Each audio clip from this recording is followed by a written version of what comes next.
Hi అండి, అందరికీ నమస్కారం. మ్యారేజ్ అయిన తర్వాత ఫస్ట్ బర్త్డే అండి. ఫిబ్రవరిలో మ్యారేజ్ అయింది, మేలో మా ఆయన ఫస్ట్ బర్త్డే సెలబ్రేషన్ జరిగింది. Happy birthday to you my dear one. అసలు మా ఆయనకి అసలు బర్త్డే జరుపుకోవడం అస్సలకి ఇష్టం ఉండదు, కానీ జరుపుకున్నాడు నా కోసం. మేము ఒకటే అనుకున్నాం, పిల్లలు పుట్టి కొంచెం పెద్ద అయ్యేదాకా ఈ బర్త్డేలు గట్రా జరుపుకోవడం అని. రాత్రికి ఈ బర్త్డే అనేది అవాయిడ్ చేసి పిల్లల బర్త్డే జరపాలని అందుకే జరుపుకున్నామండి. మస్తు హ్యాపీ అనిపించింది, చాలా సంతోషంగా హ్యాపీ బర్త్డే చేసినామండి.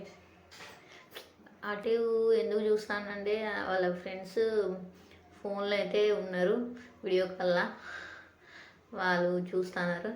వాళ్ళు చూస్తుండగా కేక్ అనేది కట్ చేసినాం. చాలా సంతోషంగా ఉన్నది. మా పక్కన ఉన్నది మా ఓనర్, మేము రెంట్కున్న ఇంటి ఓనర్ అండి. ఆమె వచ్చి మాతో ఉంది. మా బర్త్డేకి మా మమ్మీ పేరెంట్స్ వాళ్ళు లేరు, ఈయన తరపు బంధువులు కూడా ఎవ్వరు రాలేదు. ఇద్దరమే కలిసి బర్త్డే జరుపుకోవడం అయితే జరిగింది. అప్పుడు ఇద్దరే ఉన్నాం, ఈయన ప్రిపరేషన్లో ఉండే. జరుపుకున్న హ్యాపీ బర్త్డే టు యూ. చాలా సంతోషం అనిపించింది. అప్పుడు వెతికి ఒక గిఫ్ట్ అనేది తీసుకువచ్చిన. ఏం గిఫ్ట్ ఇవ్వాలని ఆలోచించి ఆయన తెలియకుండా ఒక గిఫ్ట్ అయితే కొనడం జరిగింది. ఆ గిఫ్ట్ ఏంటంటే ఆలోచించగా మా డాడీ ఎప్పటికీ టైటన్ వాచ్ అనేది వాడుతూ ఉంటాడు. అదే గుర్తుకొచ్చింది నాకు. ఆ వాచ్ చూడంగానే మా డాడీ లాగా ఈతను కూడా వాచ్ అనేది ఉండాలి, టైటన్ వాచ్. నా చిన్నతనం నుంచి మా నాన్న టైటన్ వాచ్ అనేది పెట్టుకుంటుండే.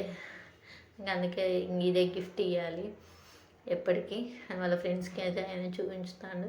వాచ్ చూడండి టైటన్ అని. కొన్నా. నాకైతే వాచ్ అనేది గిఫ్ట్ ఇచ్చిన, పెట్టమని నాకే ఇచ్చిండు. ఫుల్ హ్యాపీ, సంతోషంగా ఉన్నాం.